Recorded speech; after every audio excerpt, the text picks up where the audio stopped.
Doctor Arshad veterinary clinic YouTube channel पे खुशामदीद। इस video में आपको मैंने ये बताना है कि एक ही जगह पे अगर मुर्गियां रखी हों तो उनमें किसी का वज़न बहुत ज़्यादा आगे क्यों चला जाता है, किसी का पीछे क्यों रह जाता है, और मुर्गियों का वज़न हम कैसे बढ़ा सकते हैं। छोटे बच्चों का अगर हर हफ्ते मतलूबा वज़न ना हासिल किया जाए तो वही मुर्गी वज़न में कम रहने की वजह से उसके अंदर क़ुव्वत मदाफ़त भी कम हो जाती है, वो बीमारियों का एक घर बन जाती है। तो इसलिए जब भी आपने चूज़ा ख़रीदना है वो आपने मयारी चूज़ा ख़रीदना है, अच्छी नस्ल वाला ख़रीदना है जिसमें यकसानियत हो, यूनिफ़ॉर्मिटी एक जैसी हो, वो बीमारियों से महफूज हो, उसकी जो वेंट होती है जहाँ से वो बीट करता है वो जगह गीली ना हो, जो उसका नेवल कॉर्ड है, जो उसका अम्बिलिकल कॉर्ड है, वो खुश्क होना चाहिए, वो गीला नहीं होना चाहिए। और जब आपके पास चूज़े आए तो आप उनकी बेहतरीन ब्रूडिंग करें। ब्रूडिंग के दौरान उनकी रोशनी के जो मैनेजमेंट है, उनकी खुराक की, पानी की, नीचे जो आपने मटीरियल बिछाया होता है उसकी, खुराक और पानी के बर्तनों को पूरा करना बहुत ज़्यादा ज़रूरी है। क्योंकि अगर खुराक और पानी के बर्तन वहाँ पे पूरे ना हुए, जितने आपने बर्ड रखे हुए उस हिसाब से ना हुए, तो उनका वज़न कभी भी उस तरीके से नहीं आ सकेगा जिस तरह की आप तवक्को कर रहे हैं। सबसे पहले आपने ये करना है कि जब भी आप खुराक ऑफ़र करें, खुराक खिलाने के बाद आपने बर्तनों को या तो बाहर निकाल देना है या बर्तन ऊपर लटका देने हैं। इस तरह से उन्हें जगह खुली मिलती है और भूख भी बढ़ती है। और ये जो आप सामने देख रहे हैं प्रैक्टिस, इसमें मैं ये बताने की कोशिश कर रहा हूँ कि अगर आपने ठंडा पानी दिया या वो वाला पानी कि जो पिछले 4-5 घंटे से पड़ा हुआ है, तो उस सूरत में भी उनका वज़न सही तरह से नहीं बढ़ना। खुराक और पानी के बर्तन आपको दिखा रहा हूँ। ये छोटे चूज़ों के लिए इस तरह के खुराक के बर्तन रखेंगे आप, इस तरह के पानी के बर्तन रखेंगे, लेकिन वो साफ़ सुथरे होने चाहिए। ज़रा भी उनमें गंदगी कचरा नहीं होना चाहिए। ये मैं दर्जा हरारत दिखाने की कोशिश कर रहा हूँ कि दर्जा हरारत में बहुत ज़्यादा जिस शेड के अंदर, जिस जगह पे दर्जा हरारत दिन को बहुत ज़्यादा ऊपर चला जाए, रात को बहुत ज़्यादा नीचे आ जाए, वहाँ भी वज़न सही नहीं होता। बिट्ठें देखने की अपनी आदत क्योंकि जिस मुर्गी ने वज़न हासिल नहीं करना होता, जो वज़न में आगे नहीं जाती, वो लूज़ बिट्ठें करती है। हर तरह की बिठ ये बताती है कि बर्ड इस वक़्त किस तरह का महसूस कर रहा है, उसकी तबीयत इस वक़्त कैसी है। खुराक जो आप देंगे, खुराक आपने बिल्कुल मयारी और प्रोटीन से भरपूर उम्र के मुताबिक आपने खुराक देनी है।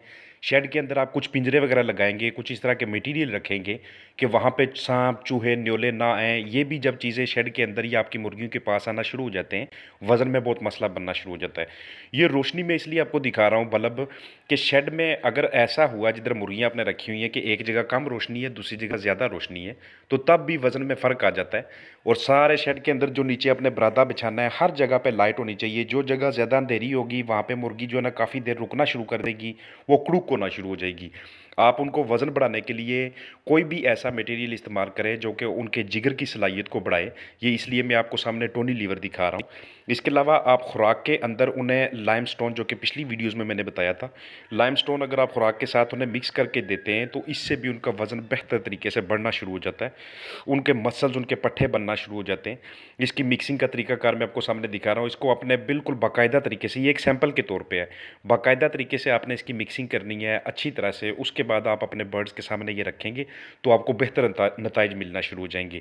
ये कॉपर है, कॉपर को अगर आप खुराक के साथ मिलाते हैं, ज़रूरी नहीं कि आपके पास कमर्शियल खुराक होनी चाहिए, कोई भी खुराक आपके पास हो, अगर आप उसमें ये कॉपर सल्फेट के साथ सिरका मिक्स करके उसके ऊपर अगर स्प्रे करके आप अपने मुर्गियों को देते हैं तो उनमें भूख बढ़ जाती है, उनके हाजमा जो होता है उसकी सलाहियत बेहतरीन हो जाती है, उनका जो अंदर डाइजेस्टिव सिस्टम है, निज़ाम है, जो वो बेहतर तरीके से काम करना शुरू कर देता है। जब भी उनकी बिठें आप पतली देखें कि मुर्गियाँ सही तरह से खुराक नहीं खा रही, चीनी के साथ सिरके का कॉम्बिनेशन बना के उनकी फ्लशिंग करें आप, इससे भी उनके गुर्दे ठीक काम करना शुरू कर देंगे। ये मैं सामने आपको फ्लशर दिखा रहा हूँ। आप बाज़ार से कोई भी एक फ्लशर ले सकते हैं, उसको भी चीनी में मिक्स करके अगर आप पानी में पिलाएं मुर्गियों को, तो इससे भी उनके हाजमे की सलाहियत बेहतर हो जाती है, भूख ज़्यादा लगने लगती है। ये सामने आप खुश्क दूध देख रहे हैं। खुश्क दूध आप 250 ग्राम फ़ी बैग के हिसाब से अगर आप मिक्स करते हैं और वो मुर्गियों को देते हैं, या फिर आप मलाई इसमें मिक्स करते हैं, तो उससे भी वज़न बेहतरीन होता है। ये कार्बोनेटिव मिक्सचर देख रहे हैं आप, जो हम बच्चों को, बड़ों के लिए भी इस्तेमाल करते हैं, यही मुर्गियों पे भी अगर 1 सीसी 1 लीटर के हिसाब से 3 दिनों के लिए रोज़ाना 8-8 घंटे दिया जाए। और इसके अलावा अगर आपके पास कुकिंग ऑयल है, वो भी आप 300 ml फ़ी बैग के हिसाब से मिक्स करते हैं खुराक के अंदर, तो उससे भी आपको अच्छा नतीजा मिलेगा। ये लिप्टोरेन प्लस मैं आपको वो फ्लशर दिखा रहा हूँ जो किडनी को फ्लश करता है। किडनी के जो जिस्म के अंदर से पेशाब वगैरह या फालतू मवाद निकालने की सलाहियत होती है, वो बढ़ना शुरू हो जाती है और उसका मैदा ठीक काम करना शुरू कर देता है।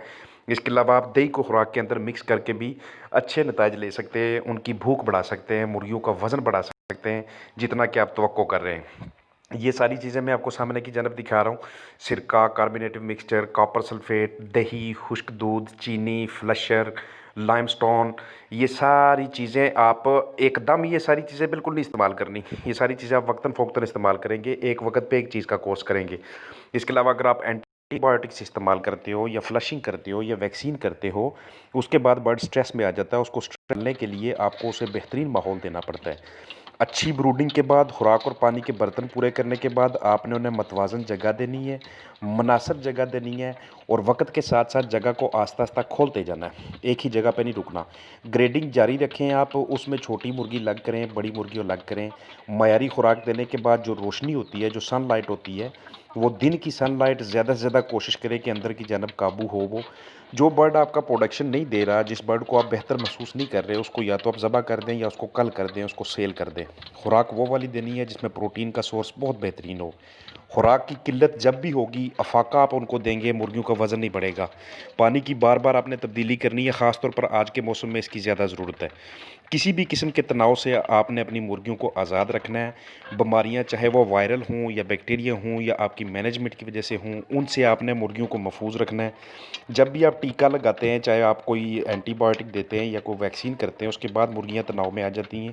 या फिर जब आप डिबीकिंग करते हैं, डिबीकिंग के बाद मल्टीविटामिन्स पानी में चलाना बड़ा ज़रूरी होता है, ख़ासतौर पर विटामिन के, क्योंकि उस दौरान अगर ये ट्रीटमेंट उनकी ना की जाए तो चूंच पे उनका हल्का सा ज़ख्म होने की वजह से, स्ट्रेस होने की वजह से वो खुराक को सही तरह से नहीं खाते।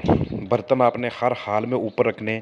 अगर आप देखें कि फिर भी मुर्गियों का वज़न नहीं हो रहा, तो रात को आधा घंटा उन्हें रोशनी दे के उनके सामने खुराक रखें और कोशिश करें कि जो ठंडे औकात होते हैं आजकल के मौसम के मुताबिक, मसलन सुबह और शाम को, उस वक्त थोड़ी ज़्यादा खुराक दें। शेड के अंदर आपने 70 या 75% से ऊपर नमी नहीं जाने देनी। अपनी मुर्गियों को जितनी ज़्यादा यकसानियत लेके आएंगे, जितना यूनिफॉर्म करेंगे, उतना अच्छे नताइज मिलेंगे। मल्टीविटामिन्स और इलेक्ट्रोलाइट्स वक्तन फ़ौक्तन आप देते रहेंगे। कम जगह पे कभी भी ज़्यादा परिंदे नहीं रखने हैं, बेहतरीन खुश्क बिछाली रखनी है। और एक मरतबा जब मुर्गियाँ डाल लें तो उनका पिछले फ़्लाक के साथ मुवाजना ज़रूर किया करें कि फ़लाँ वक्त हमने क्या क्या चलाया था। और जो बंदा अपने मुर्गियों की हिफाजत के लिए रखा हुआ है, या अगर आप ही हैं, तो जब भी उनके पास जाएं अपने आप को जरासीम कुश करके साफ़ सुथरा करके जाएं। खुराक की तकसीम का जो तरीकाकार होता है वो ये कि अगर आपके पास ज़्यादा परिंदे हैं तो सबसे पहले जो आखिरी हिस्सा, आखिरी कोना, वहाँ पे जाके खुराक तकसीम करना शुरू करें। कहीं ऐसा ना हो कि कुछ परिंदे जो तेज़ हैं, जो चुस्त हैं, वो खुराक को खा लें और जो बीमार थे, जो लागर थे, वो पीछे रह जाएं। जरासीम कुशी आपने बाकायदा जारी रखनी है। जब भी नया परिंदा लेके आना है उसको आपने अलग रखना है। ताज़ा हवा मुहैया करनी है, पर्दे, हवा का फ़्लो अच्छा रखना है अपने, ताकि ज़्यादा से ज़्यादा ऑक्सीजन दस्तयाब हो, ब्लड फ़्लो उनका बेहतर हो। खुराक की टाइमिंग में अचानक आपने तब्दीली नहीं करनी। अगर एक दिन 5 बजे सुबह डाल रहे हैं या 6 बजे डाल रहे हैं तो 5-5 मिनट करके आगे जाएं या पीछे जाएं। और जब भी एक से दूसरी खुराक में आना हो तो पहले दिन आपने 25% नई खुराक देनी है, 75% पुरानी खुराक। दूसरे दिन 50-50% और तीसरे दिन आप 75% नई खुराक देंगे और 25% नई खुराक देंगे। और चौथे दिन पे आके आप 100% नई खुराक देंगे। खुराक जहाँ पे आप स्टोर कर, उस जगह की आपने बाकायदा बेहतरीन तरीके से जरासीम कुशी जारी रखनी है। जब भी आप खुराक तकसीम करें उससे 1 घंटा के बाद आपने, या 1.5 घंटे के बाद अंदर अपने परिंदों के पास जाना है। उससे पहले उन्हें आपने डिस्टर्ब नहीं करना।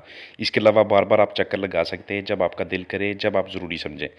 क्योंकि अगर उस तरह आपने डिस्टर्ब किया तो फिर वही होगा कि चुस्त परिंदे खाना खा लेंगे, फीड खा लेंगे। जो लागर होंगे, जो थोड़े से कमज़ोर होंगे, जिनके अंदर कोई आर्जा होगा, वो पीछे रह जाएंगे। खुराक अगर नीचे से बर्ड खाएगा तो उनमें फंगस बनना शुरू हो जाती है और वो वाला बर्ड भी, वो वाला आपका परिंदा भी वज़न गेन नहीं करता। बर्तनों में फंगस लग जाए या फिर फीड का साइज़ जो है वो बहुत ज़्यादा पाउडर नमा बन जाए, या आप उन्हें वर्जिश के लिए जगह ना दें, तो उस सूरत में भी ये वाले मसाइल बनना शुरू हो जाते हैं। तो इसी सिलसिले में मेरी आज की वीडियो थी कि आप किस तरह से अपनी मुर्गियों का वज़न ज़्यादा कर सकते हैं। मुर्गी का वज़न ज़्यादा होगा तो वही मुर्गी, उसका जो क़ुव्वत मदाफ़त है, वो निज़ाम उसके अंदर बेहतरीन होगा, नहीं तो वो बीमारियों का गढ़ होगी। तो उम्मीद है आपको वीडियो पसंद आई होगी। वीडियो पसंद आई है तो इसको अपने, मेरी हौसला अफजाई के लिए ज़रूर लाइक करना है। किसी भी किस्म का कोई सवाल हो तो आप वो मुझसे कमेंट सेक्शन में पूछ सकते हैं। फ़ी अमान अल्लाह।